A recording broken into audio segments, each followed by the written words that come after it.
L'Amérique du Sud est un continent de contrastes extrêmes. À l'ouest de la chaîne des Andes s'étend le désert côtier le plus aride de la planète.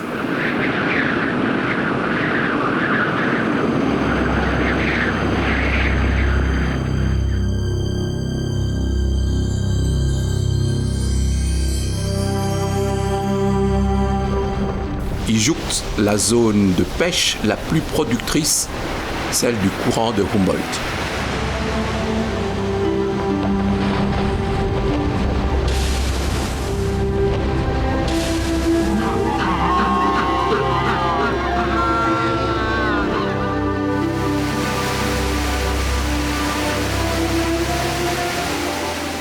À l'est de la cordillère, on pénètre dans la plus grande forêt de la Terre, une des plus luxuriantes.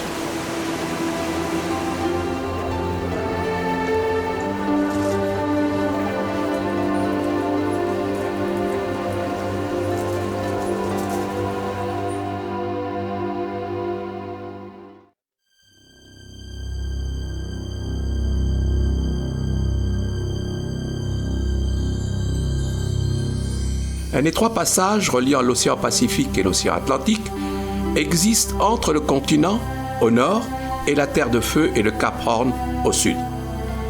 Ferdinand Magellan avait ouvert cette voie maritime, d'où le nom de notre reportage dans le sillage de Magellan à Humboldt.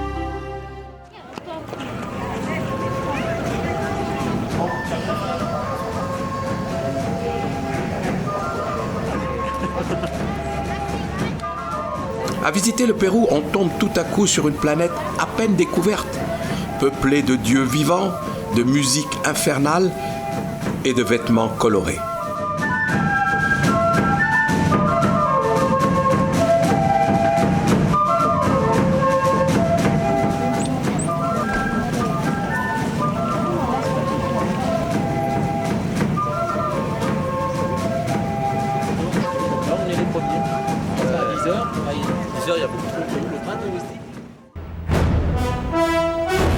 On sait que cette splendeur vivante fut anéantie dans le sang et dans l'ombre.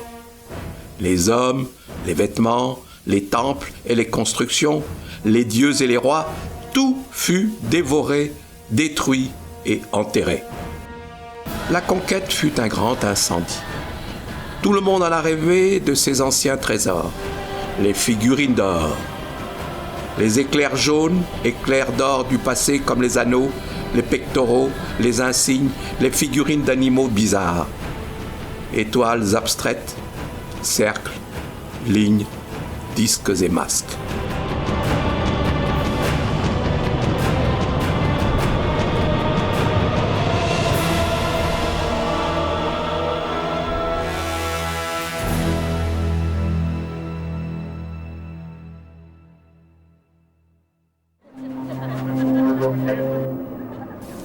Tout un monde palpité au cours de grandes fêtes disparut à l'occasion des énigmes de la vie et de la mort, à l'occasion du retour des récoltes qui alimenteront la poésie et la théogonie en hommage, à la résurrection et à la consécration du printemps, au plaisir de la terre dans toutes ses tentations et dans ses fruits, ou face au mystère du silence absolu et aux résurrections possibles.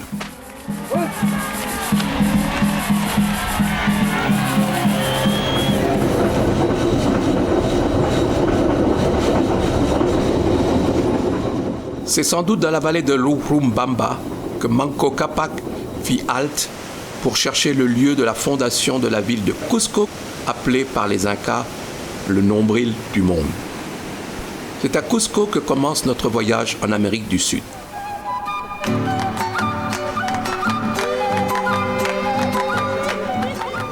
Manco Cápac est le premier empereur légendaire des Incas. Celui-ci serait sorti du lac Titicaca avec sa sœur épouse Mama Ocllo, envoyée par Viracocha, le dieu créateur. Les populations sauvages que le roi avait assujetties peuplent la ville selon leur région d'origine. Les populations soumises d'Orient habitent les zones orientales de la ville, celle de l'Occident, les quartiers occidentaux. Pour cette raison, les premiers habitants de Cusco furent disposés sur un cercle autour du pouvoir inca.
Empezamos por esta plaza de armas, en la época inca conocido como Huacaitata, palabra quechua que traducido al español significa lugar de la tristeza.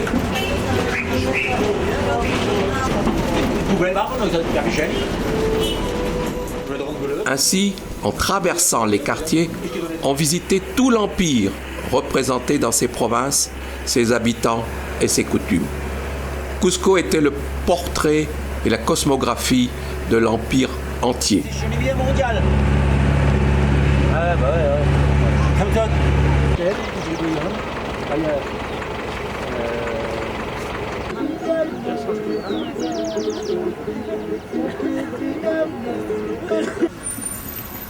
Aujourd'hui encore, les vieilles pierres de ces murs sont les témoins de l'antique art de construire des Incas.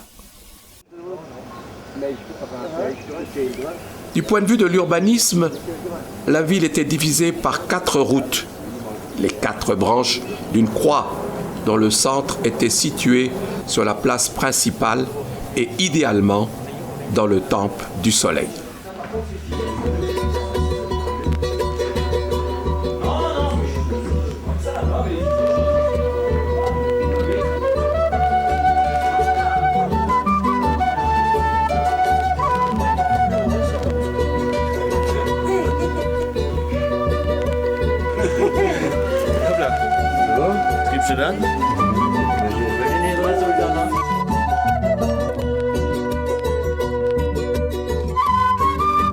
Le centre unique de la ville était avant tout le symbole du pouvoir absolu et autocratique d'un seul seigneur.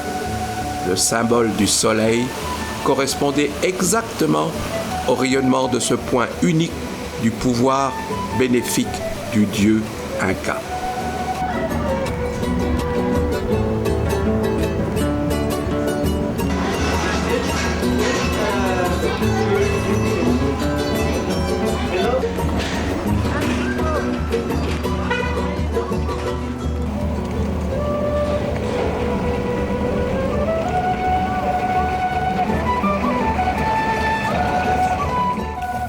L'église Santo Domingo est construite à cet emplacement du temple du soleil, appelé par les Incas l'enceinte de l'or. Dressé au centre de Cusco, cet édifice était le théâtre de cérémonies de mariage, de sacres et de funérailles.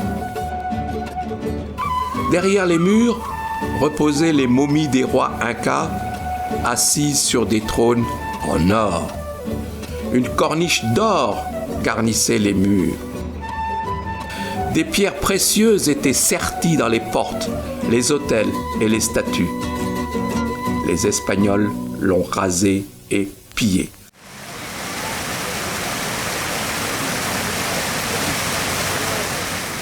Il est midi et le temps de notre première surprise culinaire est venu. Aujourd'hui, on nous sert le mets royal des Péruviens, le cochon d'Inde rôti. La surprise fut totale.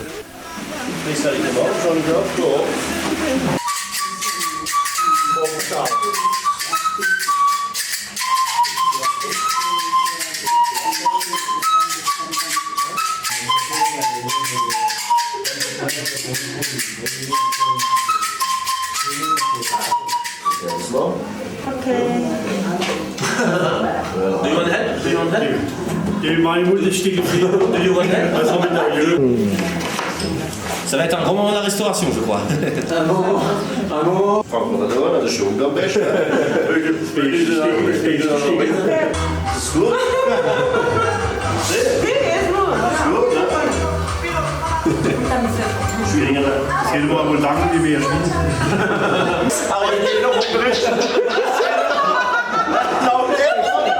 Pour le dessert.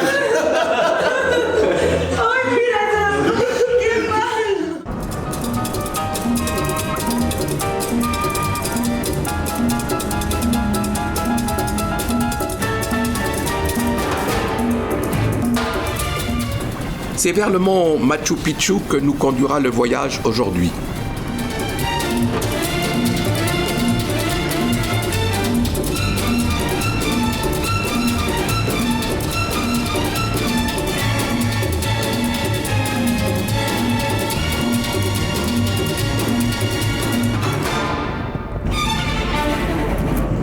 Decir a un amigo un poquito que les va a quedar bien. Coca. Een kopvee. Een honger. Wat nog? Ich kriege die Qualität.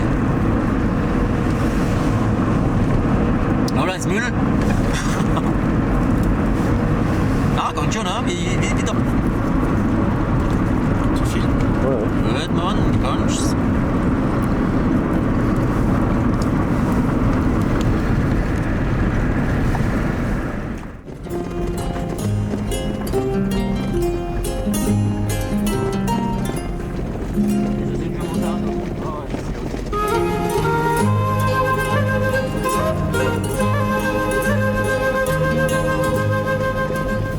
Il faudra d'abord prendre le train qui part de Ollantaytambo.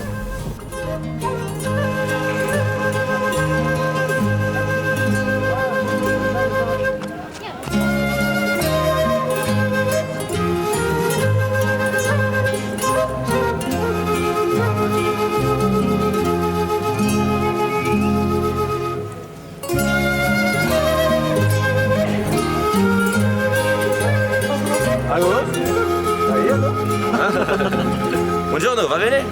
Va bene. Buenos días, ¿cómo están? Todo bien. Ça c'est la petite, là on reste cette nuit là, c'est ça? Non. Non, maintenant on prend le bus. Maintenant, on prend le train. Le train. Ok. Choclo maíz, amigo, choclo. Caliente. C'est des feuilles de maïs, ça? Choclo. Choclo maíz caliente, señor.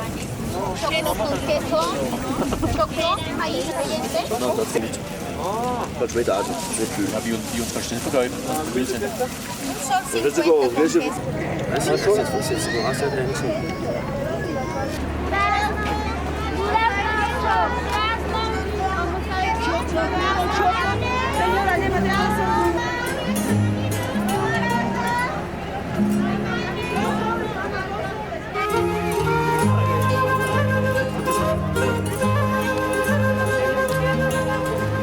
Nous sommes dans la vallée de l'Urumbamba, la vallée sacrée des Incas. Elle le reste de nos jours.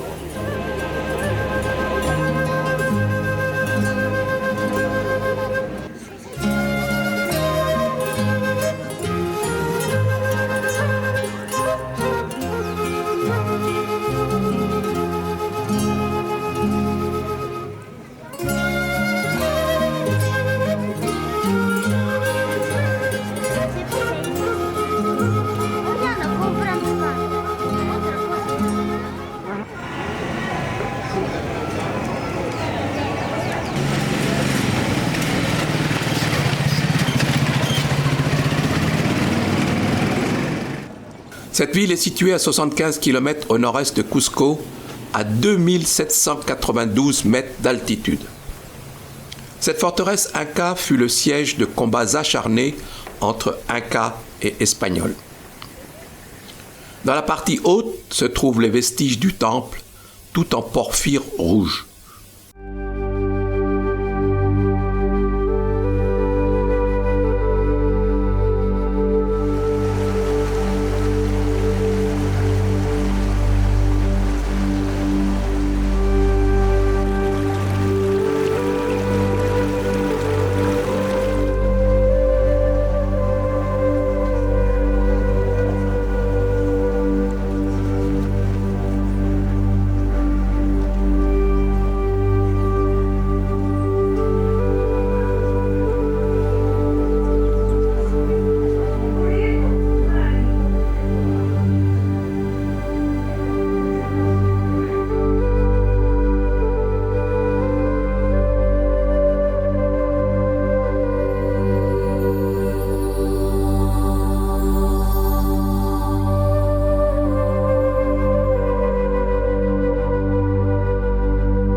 En suivant la voie ferrée en direction de Santa Teresa, une pancarte nous indique Montana Putucuzi. Ce sentier nous conduit à la montagne, à côté du Machu Picchu. Il s'agit surtout d'une randonnée à pente raide et verticale avec un bon nombre d'échelles en bois.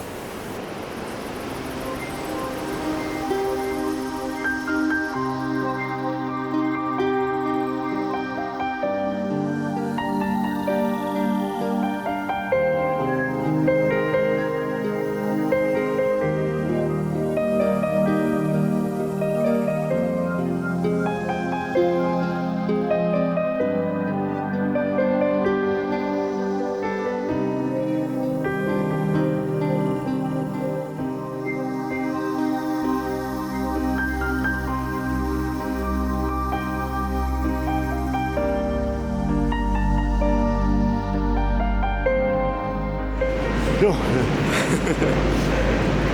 Et ça continue.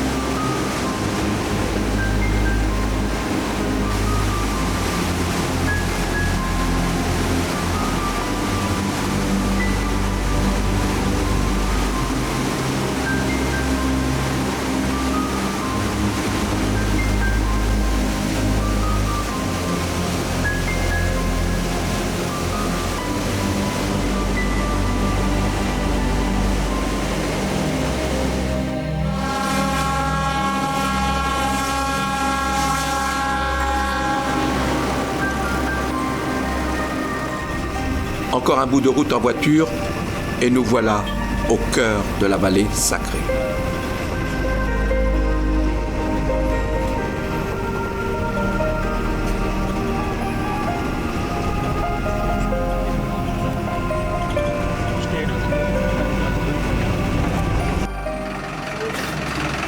No, ya se moto. Ja, das ist für die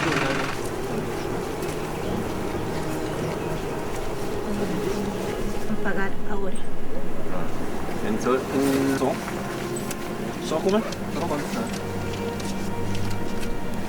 Machu Picchu, la mystérieuse.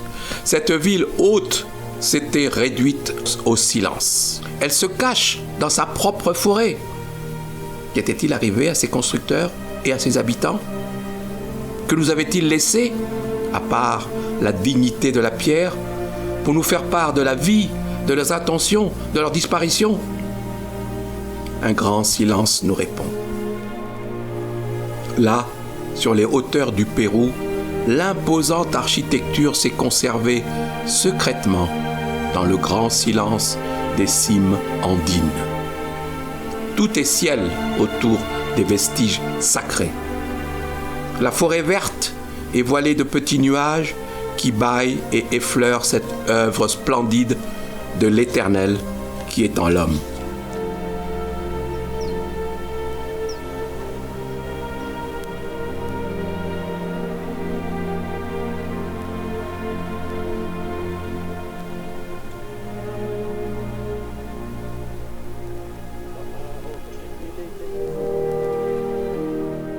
La zone sacrée est dédiée à Inti, le dieu soleil, divinité principale du panthéon inca. C'est ici que se trouvent les trésors archéologiques les plus importants, l'horloge solaire ou astronomique et le temple du soleil.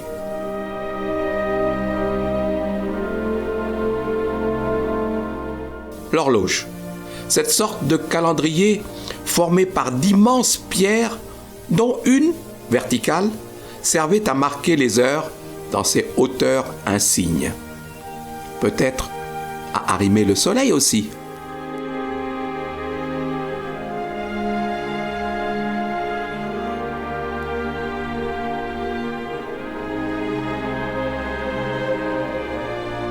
Le plus haut degré de perfection est atteint dans le portail qui conduit au lieu le plus élevé et sacré. L'assemblage des murs de pierre est réalisé sans ciment. La roche vive, que l'on ne peut transporter, est considéré comme matériau de construction et les gros blocs y sont directement greffés.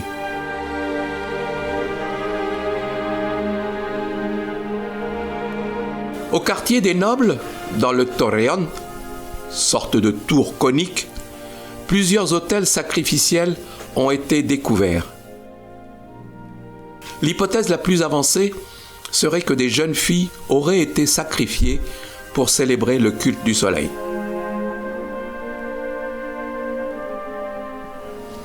La ville de Machu Picchu mit les conquistadors en déroute. Elle se cacha sous ses plantes grimpantes, multiplia ses manteaux de verdure et les destructeurs intrus passèrent à côté d'elle sans même soupçonner son existence. La ville se révèle comme la survivance de la raison, par-delà le délire et l'absence de ses habitants, de ses créateurs, par-delà le mystère de son origine et de sa ténacité silencieuse.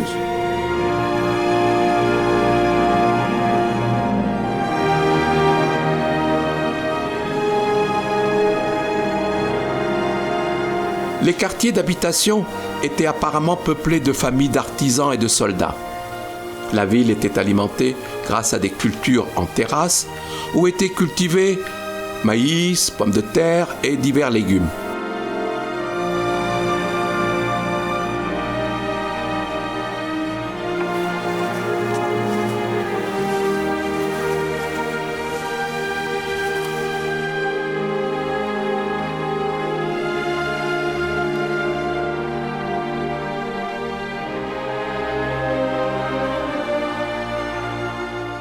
Les niches et les portes de forme trapézoïdale sont des caractéristiques de l'architecture inca.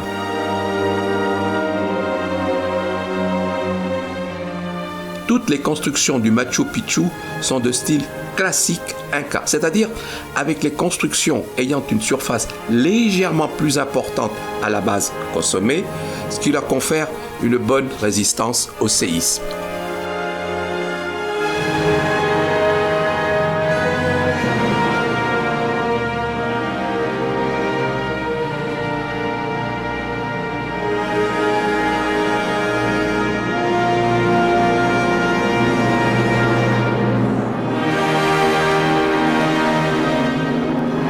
Du haut de son éperon rocheux et couvert d'une épaisse végétation, la ville de Machu Picchu domine la profonde vallée de l'Urubamba qui coule une centaine de mètres plus bas.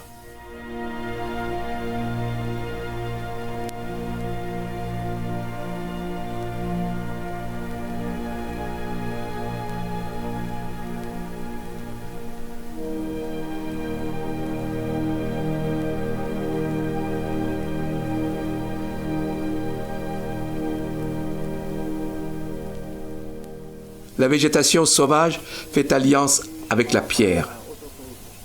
La ville elle-même est dominée par la masse aiguë du mont Huayna Picchu.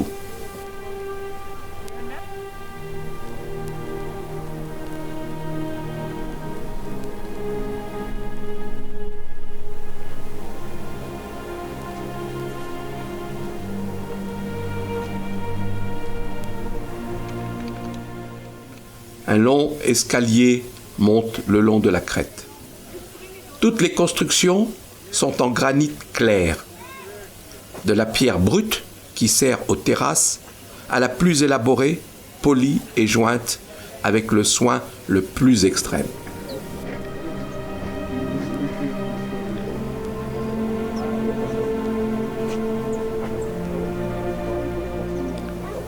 La succession de cuvettes de pierre à des niveaux différents sur la pente et reliées entre elles par des canalisations sont à l'image du fleuve qui descend dans la vallée en cascades et petits lacs successifs. Le bain sacré est du reste un motif qui revient très souvent. Bain, escalier, terrasse, le rêve matérialisé de l'Inca.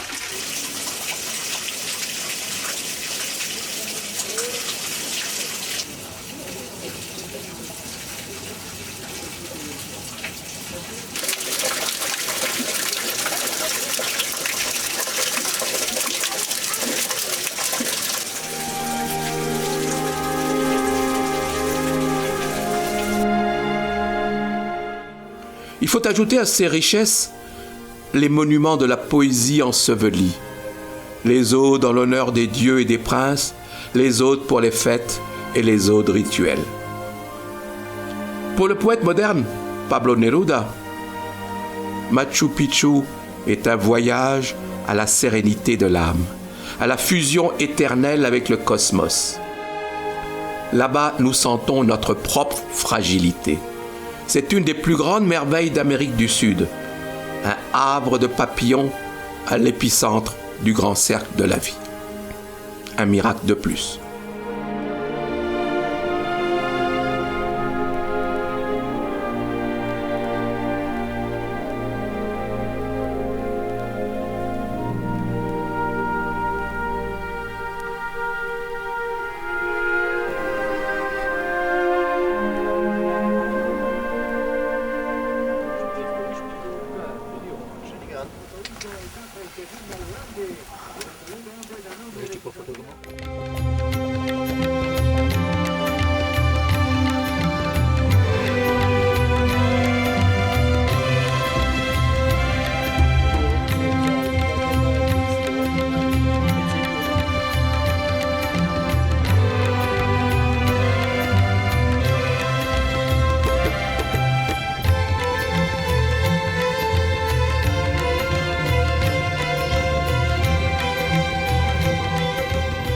Une autre journée, d'autres décors. Nous sommes à nouveau dans la vallée sacrée, mais dans des terrasses des salines. Le paysan est le produit d'une symbiose complexe qui varie indéfiniment. Le toit de sa maison porte une petite croix chrétienne, mais celle-ci est entourée de poteries miniatures représentant une vache, une bouteille, un épi de maïs, tout ce qu'il attend de la bonne disposition des divinités auxquelles il a fait l'offrande de la coca.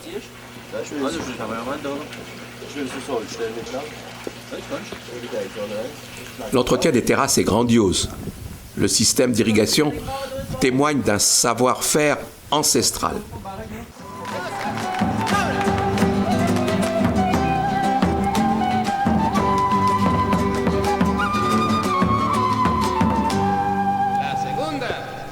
Siguen con agua.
À notre retour de Cusco, la ville est en fête, la musique nous accueille.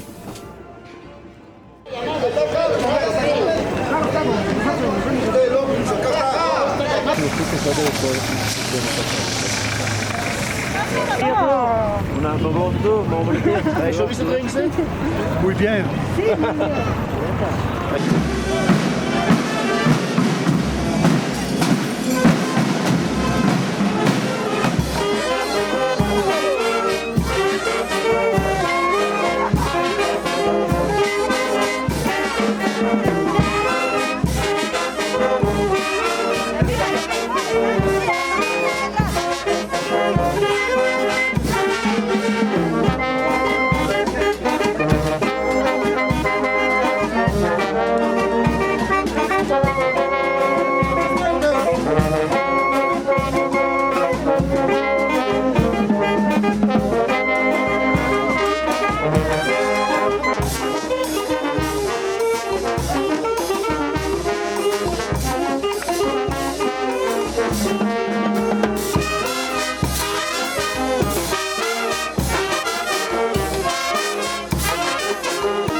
Arrête tout.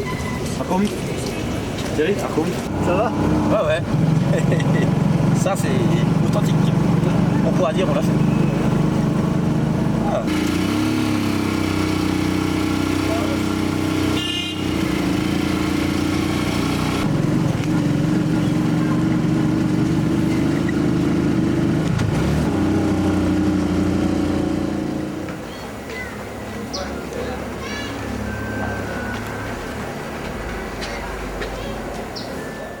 La ville de Puno est le meilleur gardien des traditions indiennes. Les Aymara et les Quechua cohabitent et entretiennent les cultes à la terre, les langues et les croyances. Le puma et le condor, vieux symboles inca, sont à l'honneur.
Puno est un terrain de choix pour la transformation des feuilles de coca en cocaïne. Azúcar natural, manjar. Un sol. No, un sol, un. Un sol, un.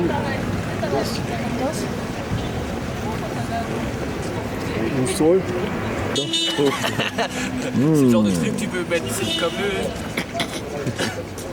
Yes.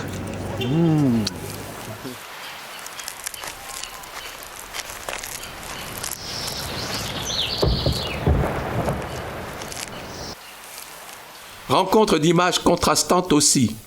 Une flore riche et le colibri du Pérou, les vigognes de la cordillère et le guanaco.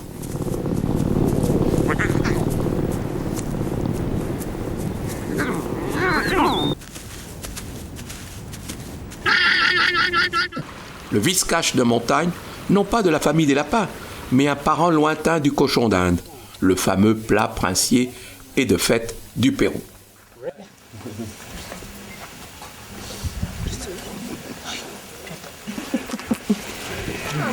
Das ist aber schön so, kannst du weiter verschicken können.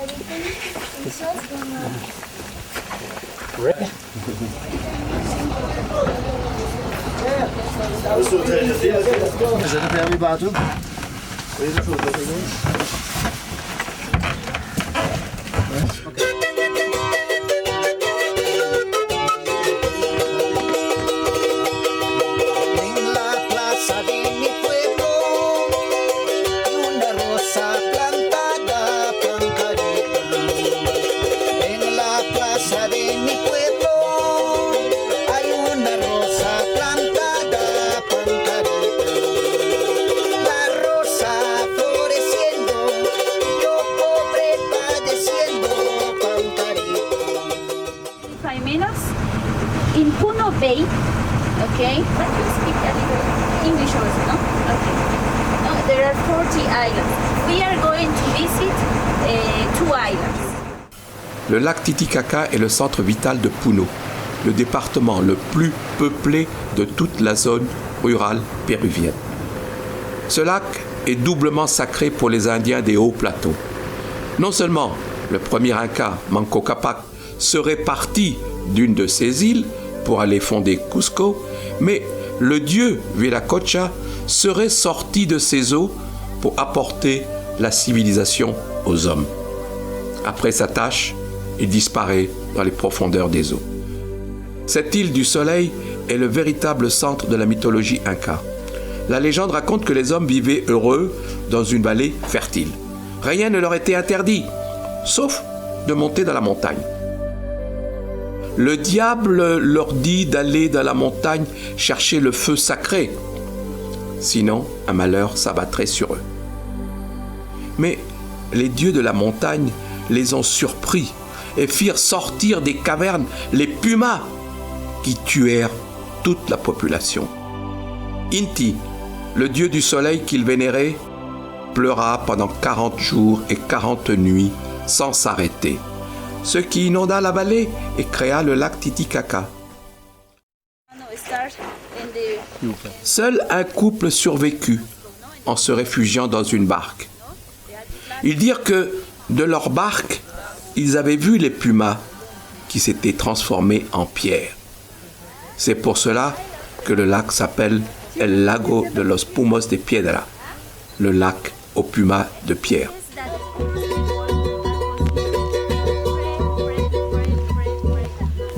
Titicaca tempère les rigueurs du climat et inonde périodiquement les labours.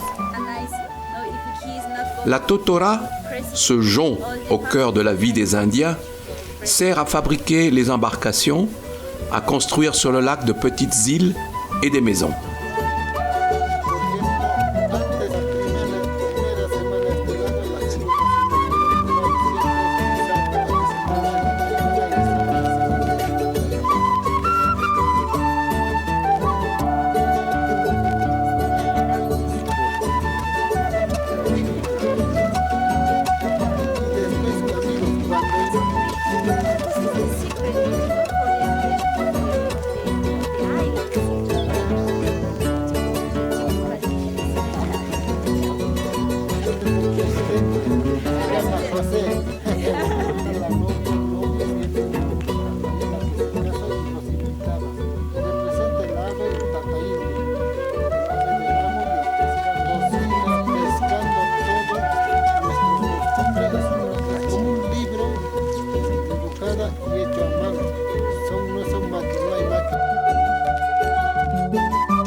Ce jonc nourrit aussi.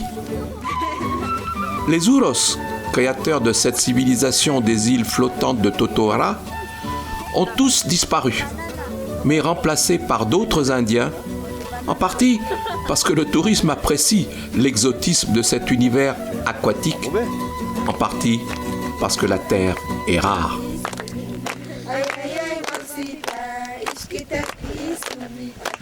Bravo.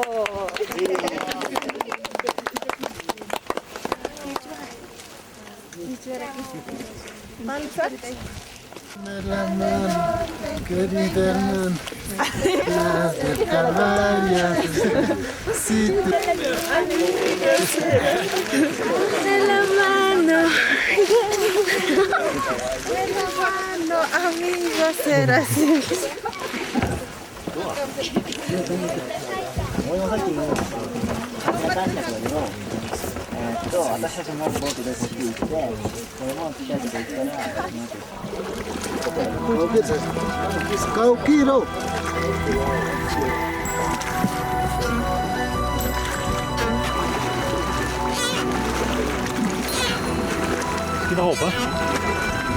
J'ai au moins un nœud. Alors les gars, on est sur le Titicaca. Ouais, la classe. Que du monde de peuple. Trop la classe. Aber en zou gefallen ein bisschen, ja. Gut.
Silustani est un site archéologique pré-inca, situé au Pérou, sur les rives du lac Umayo, près de Puno.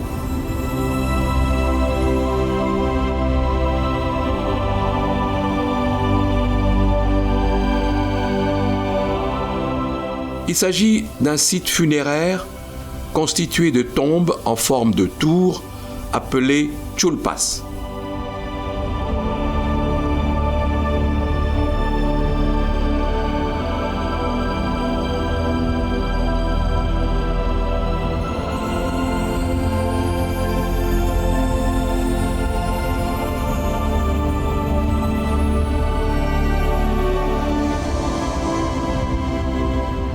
Leur unique ouverture donne à l'est, où le soleil est chaque jour recréé par la terre-mère.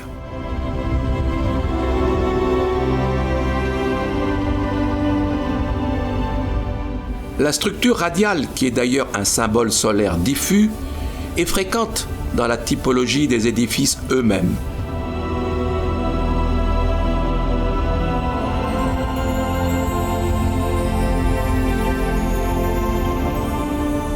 À travers cette tour était perpétué le lien mystique entre l'Inca et le ciel.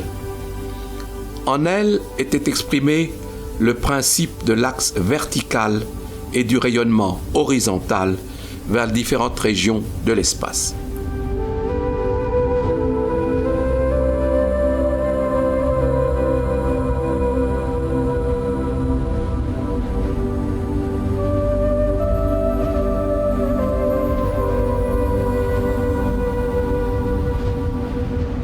Au cours de l'histoire humaine, jamais ne fut construit quelque chose d'aussi grandiose que le réseau routier inca. À l'extérieur des principales villes, le long des routes, étaient placés des postes de contrôle pour les voyageurs.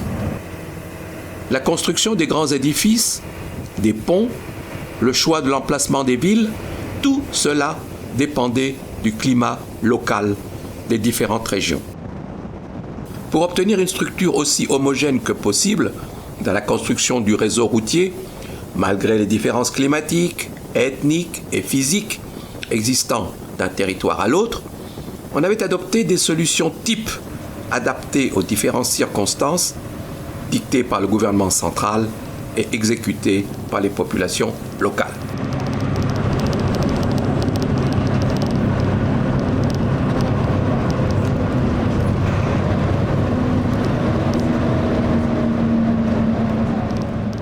Le courant de Humboldt, venu de l'Antarctique, est comme un fleuve froid dans la mer tropicale. Il est responsable du climat. De là aussi son influence sur l'activité de la région côtière du Pérou. La présence de nourriture attire une grande quantité de poissons. Et ceux-ci, à leur tour, attirent sur la bande verte du courant de Humboldt une multitude d'oiseaux.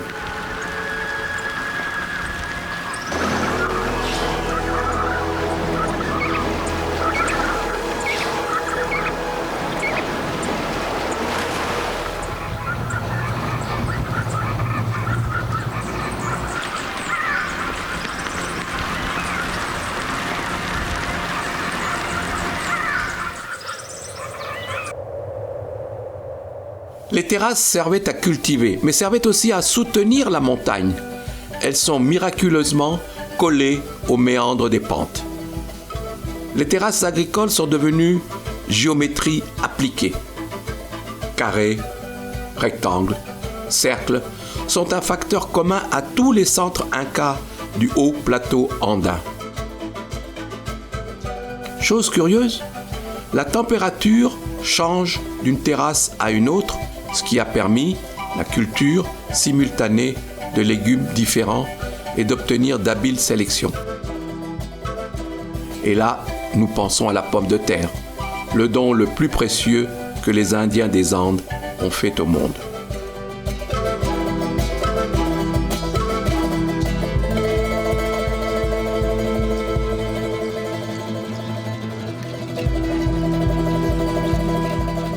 Nous quittons le Pérou.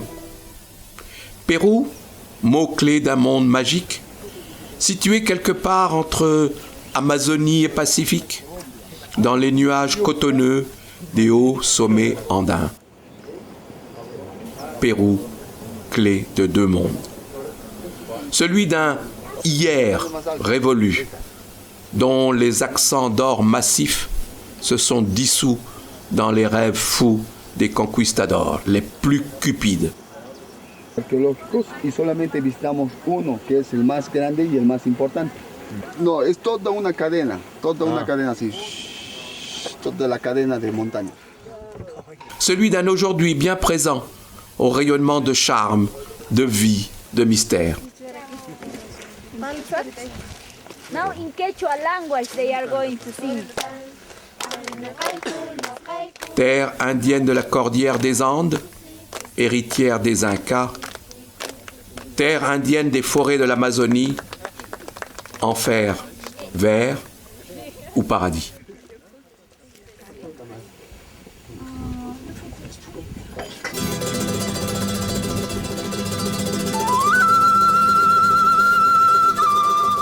Terre où la ferveur populaire est encore tournée vers le culte aux divinités tutélaires.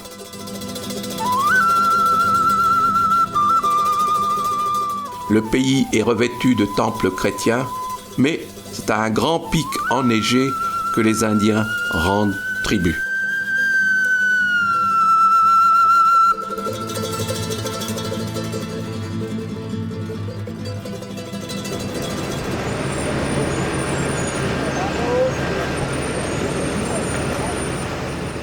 C'est par la route que nous quittons le Pérou pour la Bolivie. Nous longeons les rives du lac Titicaca et nous voilà au berceau de la civilisation Tiwanaku. Tiwanaku est un nom aymara. Tiwanaku en est le nom moderne.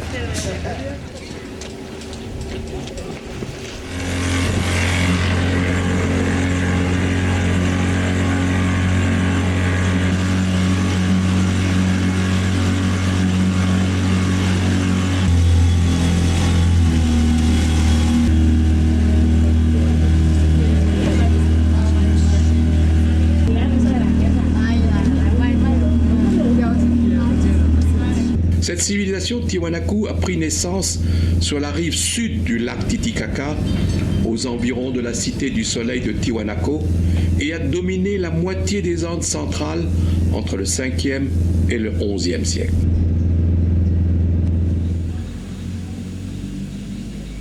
Les vestiges des monuments Tiwanaku, situés au sud du lac Titicaca, à environ 4000 mètres d'altitude, comporte les ruines d'un ensemble servant partiellement aux cérémonies religieuses.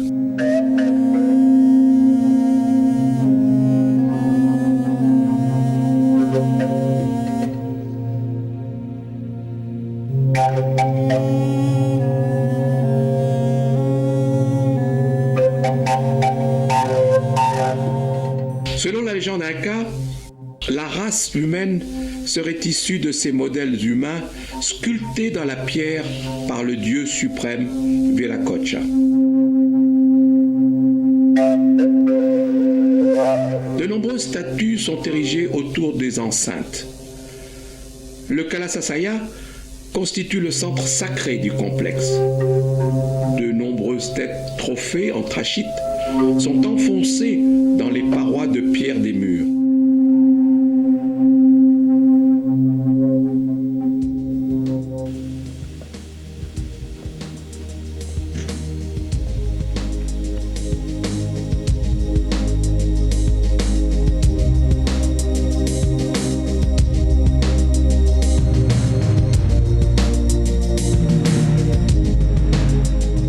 La porte du soleil se trouve à l'intérieur du Kalasasaya.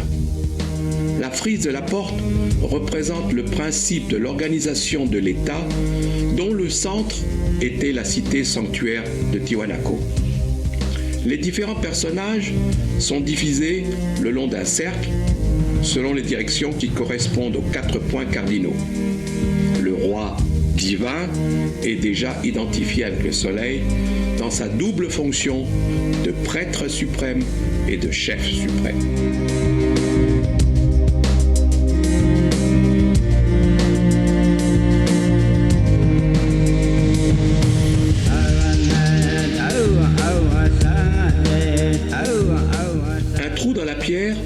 servait d'amplificateur aux fidèles qui assistaient aux cérémonies à l'extérieur de l'enceinte.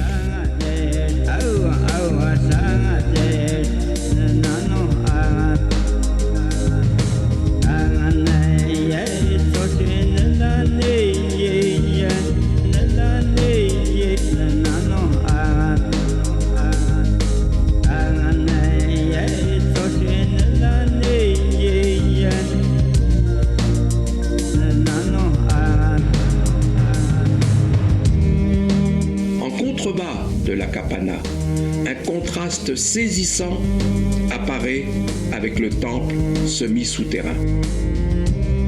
Celui-ci impressionne par son ingénieux système de canalisation traversant la pyramide pour faire jaillir de l'eau en haut de la Kapana, qui se déversait ensuite d'un étage à l'autre.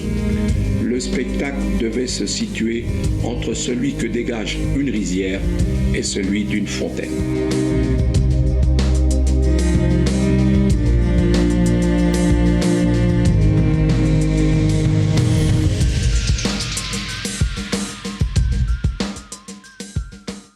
Des îles du lac Titicaca jusqu'à La Paz, en passant par Tiwanaku, l'altiplano bolivien déroule à 4000 mètres d'altitude ses étendues solitaires, traversées par le chemin de l'Inca.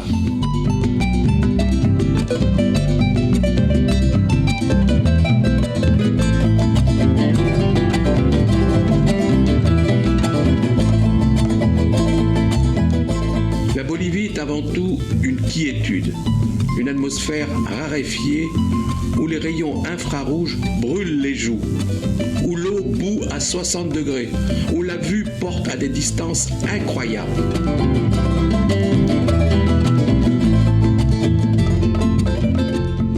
Regardez la petite indienne qui marche en faisant tourner le fuseau où elle file sa laine de vigogne.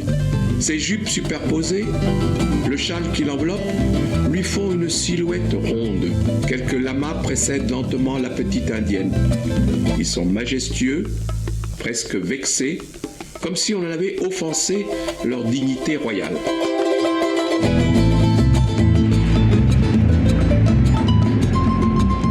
La Paz est la capitale de la Bolivie et siège de son gouvernement. Mais où est la ville ? On ne distingue que la masse blanche du plus haut sommet, l'Illimani. Et soudain, on distingue La Paz, enclavée comme un bateau naufragé au fond d'un lac.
Haute plaine grise, vallée souriante, échelonnée entre le ciel et l'enfer, le pays n'a pas fini son ascension.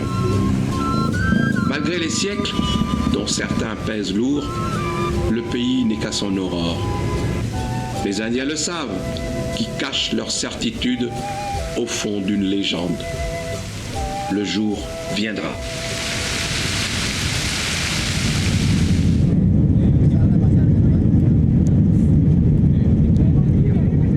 Nous prenons l'avion pour une rencontre avec le Chili. On pourrait dire que le Chili est composé de la cordillère des Andes et de la mer.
Si le Chili possède la vallée fertile la plus longue du monde, son désert d'Atacama en est le plus désertique.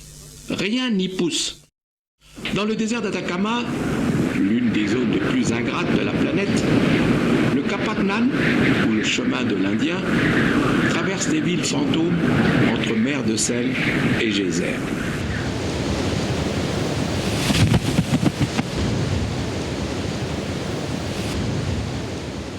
Pour peu qu'on s'arrête dans ce nord du Chili, le regard fixe des maisonnettes en pierre, des églises coloniales d'une blancheur étincelante, des fêtes colorées. Tout ce nord appartenait au royaume Inca. Chili signifie d'ailleurs le pays lointain. Le sud est pluvieux, forestier et agricole. Aujourd'hui encore, on fait courir des chevaux sur les épis de blé pour en extraire les grains. Un travail rude, effectué dans une atmosphère de fête.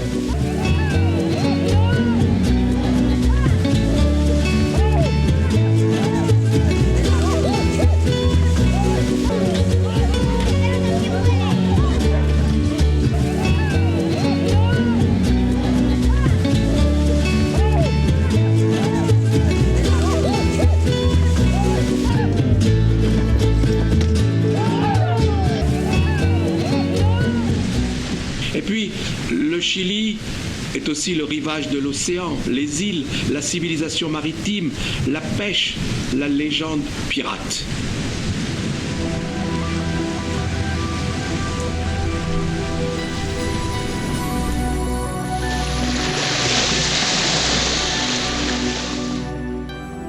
Tout au sud, Punta Arenas et, après Ushuaia, l'Argentine, la ville la plus australe au monde.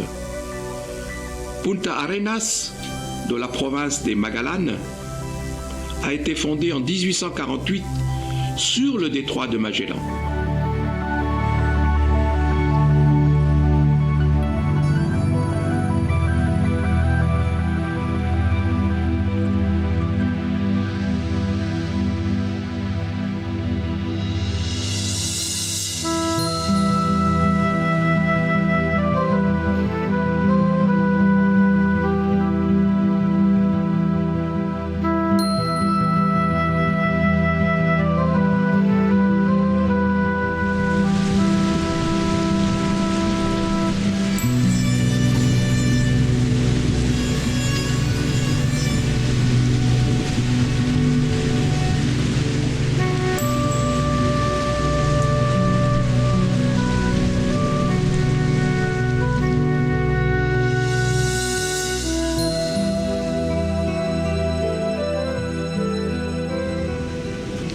pingouin ignore le touriste. Il ne fait que passer.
La ville pour Ushuaia, via le détroit de Magellan.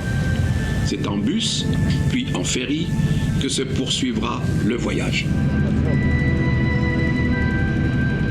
Le détroit de Magellan est un passage maritime situé au sud de l'Amérique, entre le continent, au nord, et la Terre de Feu et le Cap Horn, au sud.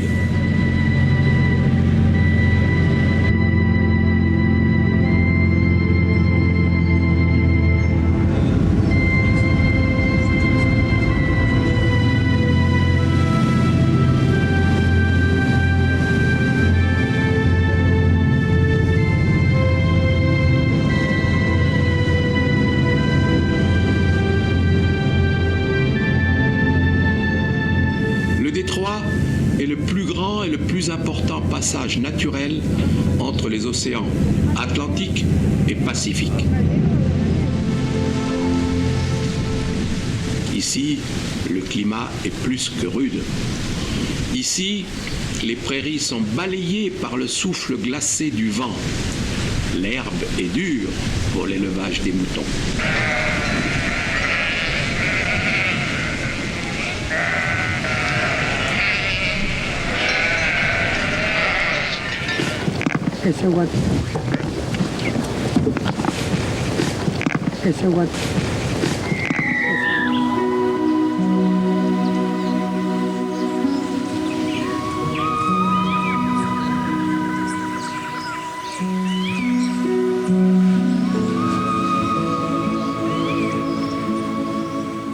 Quand les ressources de la Terre seront épuisées, il restera le plancton et les algues. Le krill, dernier espoir et avenir de l'homme sur la planète.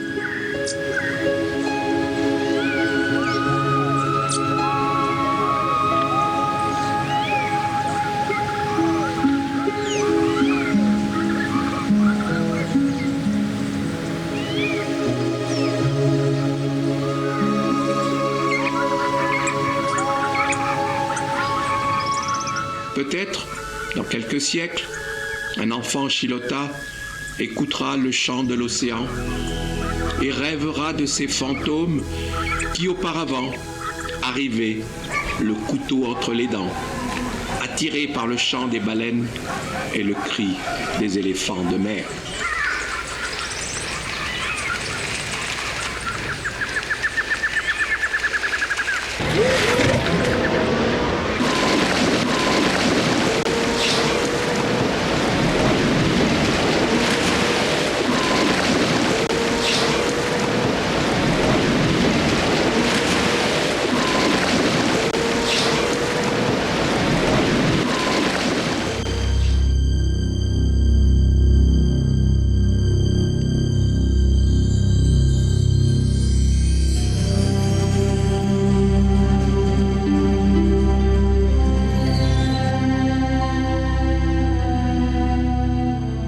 Ushuaia, dans la terre de feu, abrité du vent par les montagnes, jouit d'un climat beaucoup moins rigoureux qu'on ne le croirait. Ici, à la place de cette petite ville aux maisons en bois, vécurent autrefois les Onas et les Yamanas, indiens dont il ne reste que le souvenir.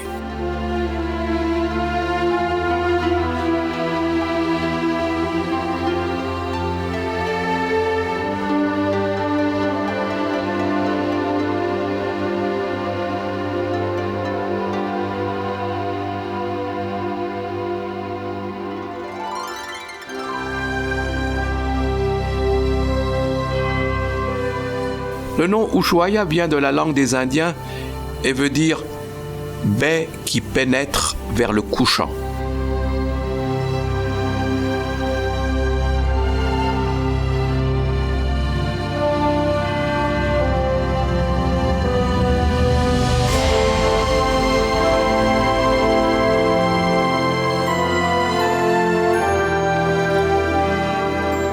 Une maison à Ushuaia, de la tôle et du bois, mais aussi des pots de fleurs.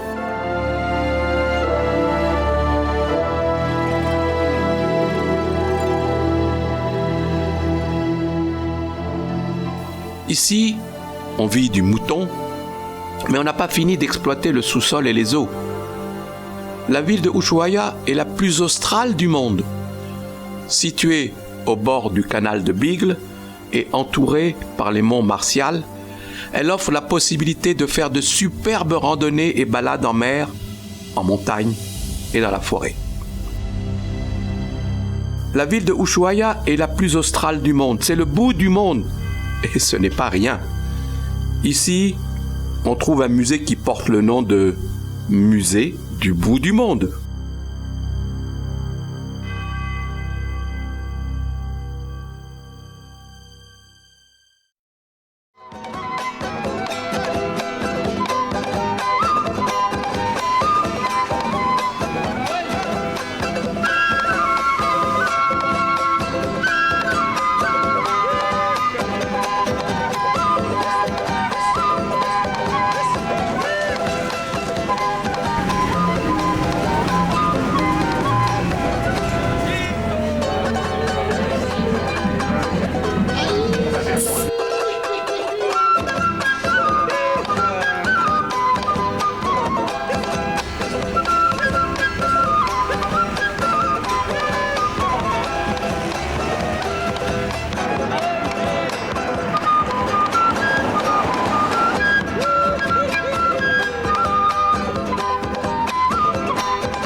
Étrange nom que celui de Patagonie. Nous le devons à Magellan, qui trouva des traces de pieds gigantesques et crut le pays peuplé de géants. Il leur donna le nom de Patagone. Patagonie des glaciers, des lacs et des forêts pétrifiées. Tout au sud, le dernier triangle de la Terre de la planète, appelé Terre de Feu. C'est encore Magellan qui donna à ce pays le nom de Terre de Feu, alors qu'il contemplait, du pont de son bateau, des milliers de flambées allumées dans la nuit.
Y a-t-il deux Argentines distinctes? Une Argentine du Sud, de la solitude et du vent? Une Argentine du Nord, du folklore, des cactus et des forêts luxuriantes? La première image qui s'impose est celle du gaucho sur son cheval, qui se découpe sur l'horizon. Bord de la terre et limite du ciel. On rassemble le bétail comme on célébrerait une cérémonie rituelle vouée à l'Argentine.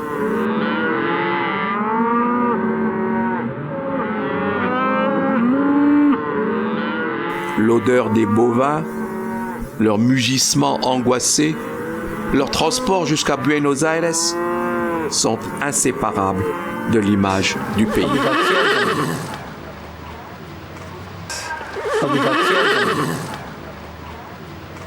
Cariño, me tiene. ¿Eh? ¿Está bueno? Es bacán. ¿Ya lo tenés listo? No, pues si la idea es no tenerlo listo.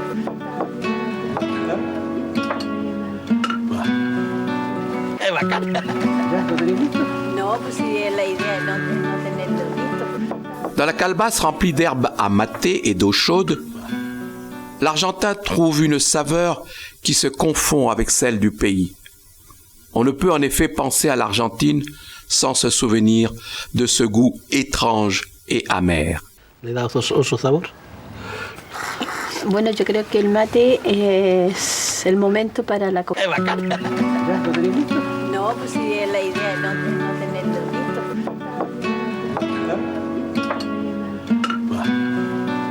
Es bacán. ¿Ya lo tenés listo? No, pues si la idea es no tenerlo listo. Entonces, estar todo el rato juntos.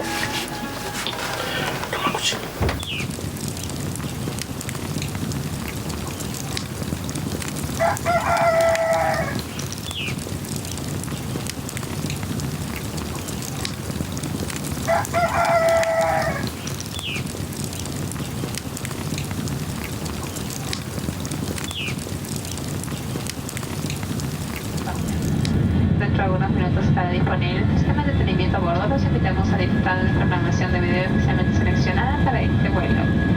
Además, les informo que está bien cuenta con...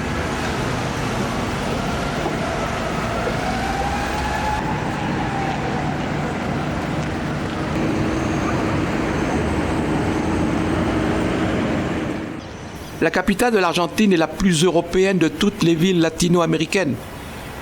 Les porteños, les gens du port, les habitants de Buenos Aires descendent pour la plupart des immigrés européens du 19e siècle, surtout italiens. Hérissée de gratte-ciel et de cheminées fumantes à côté de son fleuve, la ville est un morceau de l'Europe en Amérique du Sud.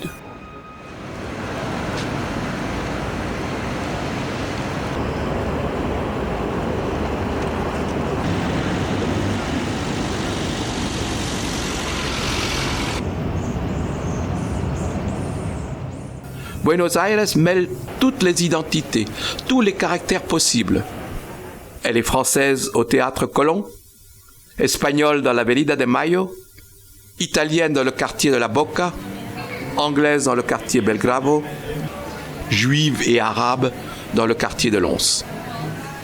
Se forgeant par là même une identité à elle, secrète et fascinante, celle de la nostalgie.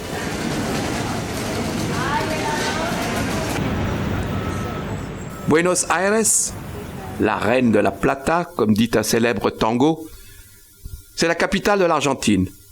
À n'importe quelle heure du jour ou de la nuit, il y a du monde dans la rue et dans les bars.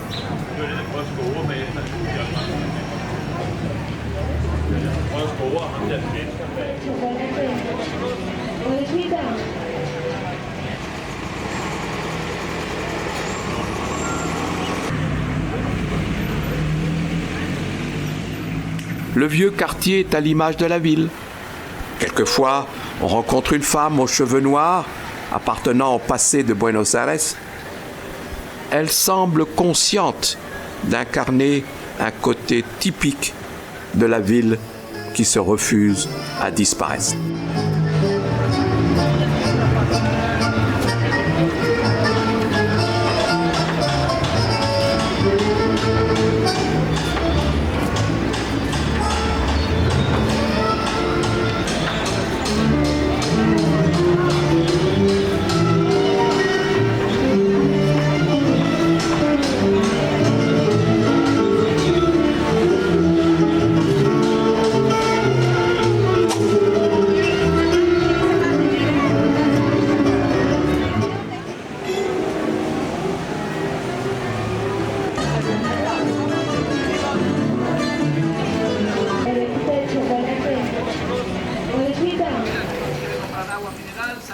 Au beau milieu de la forêt tropicale, à la frontière entre le Brésil et l'Argentine, nous voilà devant les chutes d'Iguazu. Il ne s'agit pas à proprement parler d'une chute, mais d'un ensemble de 275 cascades, une couronne d'eau qui tombe du ciel.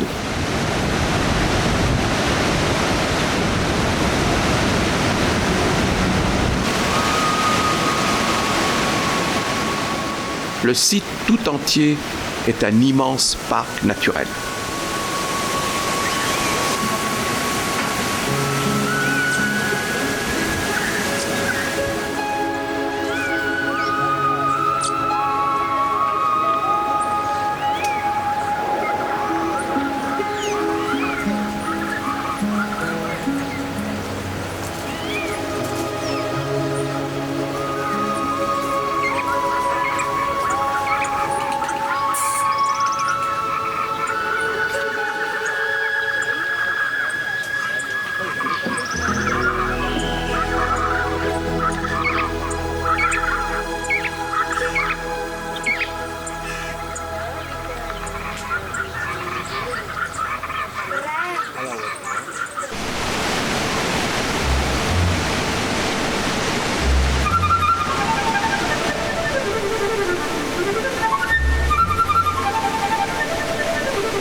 Ces dernières années, le parc s'est modernisé et un petit train amène les touristes jusqu'au départ des chemins de randonnée vers les chutes.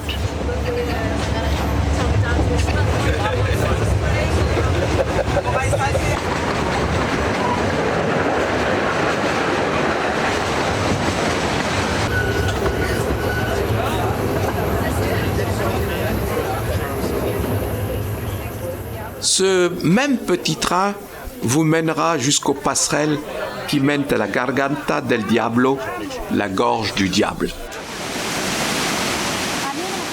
Une dépression impressionnante où s'écoulent avec fracas des milliers de litres d'eau au milieu d'une poussière de pluie, de nuages de vapeur irisés par des arcs-en-ciel superposés.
Le spectacle est d'autant plus impressionnant que le site semble au bout du monde, perdu aux confins de la pampa et de la forêt vierge. Dans la grandeur du lieu, faisons silence. Les chutes nous parlent, écoutons-les.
Jetzt kann ich ein Foto, schon sind wir nass. Das ist ein Idiot, das. Regarde-moi cette vue un peu de mes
Les Indiens vivent aussi intensément les cérémonies religieuses qu'ils vivaient jadis, les événements liés au cycle de la nature, aux dieux de la lune et du soleil, de la fertilité, du printemps et de la pluie.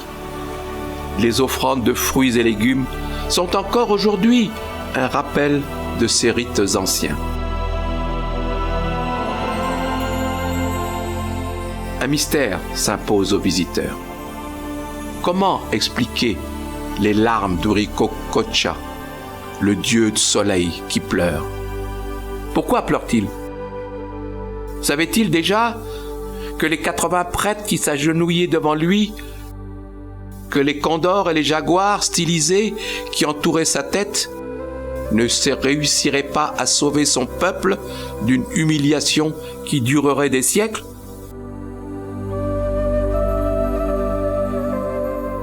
Tout ici est géométrique, mais ce langage abstrait prend un autre sens dans la pureté absolue de cette terre, de ce paysage essentiel.